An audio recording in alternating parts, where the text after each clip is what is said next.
Merhaba, ben çene yüz protezi uzmanı Doktor Tuğrul Saygı. Horlama toplumumuzda çok fazla önemsenmemekle beraber aslında çok ciddi bir uyku rahatsızlığıdır. Uyku sırasında dil, küçük dil ve yumuşak damak gibi kaslar gerginliklerini normalden daha fazla kaybederek buradaki hava yolunu daraltır. Ciğerleri çekilen hava bu daralmış olan hava yolundan ilerlerken dokuları titreştirerek horlama sesini meydana getirir. Uyku apnesi horlamaya göre daha ciddi bir durumdur. Kişi uyku sırasında belirli aralıklarla tamamen nefessiz kalmaktadır. Bu duruma uyku apnesi denmektedir.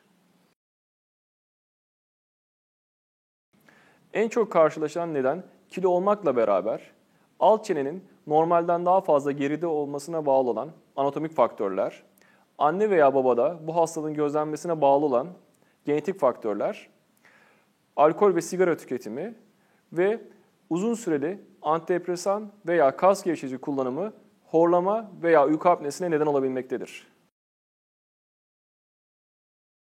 Horlayan bir insan kalitesiz bir uykuya sahip olduğu için sabahları uyandığında kendini bitkin ve yorgun hissetmektedir. Ayrıca boyun bölgesinde ciddi bir terleme gözlenebilir. Geceleri rahat dinlenemediği için gün içerisinde uyku ataklarına maruz kalır.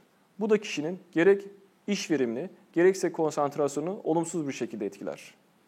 Araba kullanan kişileri trafik kazalarına daha açık bir hale getirir. Ayrıca horlamanın ve uyku apnesinin insan vücudu üzerinde sistematik bir etkisi de vardır.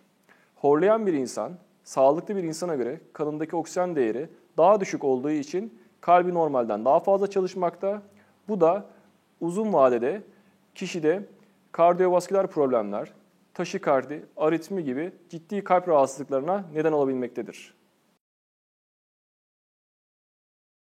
Günümüzde horlama ve uyku apnesinin 3 türlü tedavi yöntemi vardır. Birinci yöntem, küçük dil ve yumuşak damağı içeren cerrahi uygulamalar. Her hastaya yapılamamakla beraber başarı şansı oldukça düşüktür. İkinci yöntem, CPAP maskesidir. CPAP maskesinin kullanım zorluğundan dolayı hastalar bu tedaviyi kolayca kabul edememektedir. Üçüncü yöntem ise horlama protezidir. Kişiye göre yapılan horlama protezi, uyku sırasında alt çeneyi belli bir oranda aşağıda ve önde konumlandırtarak arkaya doğru yığılmış olan dokuları tekrar toparlar ve buradaki hava yolunu açarak horlama ve uyku apnesini engeller.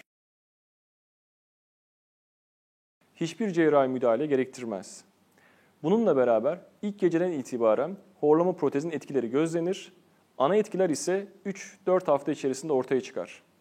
Küçük bir protez kabına sığmasıyla beraber çok kolayca taşınabilir. Ayrıca kişiye göre yapıldığı için kullanımı rahattır. Hiçbir etkisi yoktur. Çünkü horlama burun bölgesinde değil, yutak bölgesinde meydana gelmektedir. Buruna takılan aparatlar yutak bölgesini açamadığı için horlamayı engelleyemezler. Burun bantlarının horlamayı tedavi edici herhangi bir özelliği bulunmamaktadır.